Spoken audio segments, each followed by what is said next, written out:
Tired of wrestling with incorrect accounting periods in Peachtree? Let's fix that. First things first, fire up Peachtree. Make sure you're logged in as the administrator. This is crucial as regular users might not have the necessary permissions to adjust accounting periods. Navigate to the Tasks menu.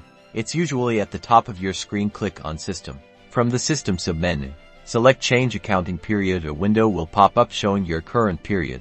Now, in the Change Accounting Period window, you'll see a drop-down menu. This is where you select the period you want to work in. Choose wisely.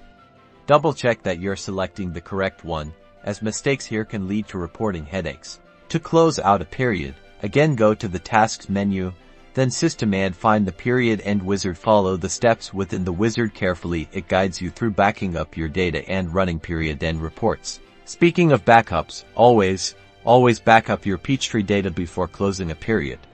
It's like having a financial safety net. You'll thank yourself later if something goes wrong. Finally, make a checklist of all period end procedures, like reconciling accounts, running key reports, and performing data backups. Following this checklist ensures nothing is missed and maintains the accuracy of your financial data.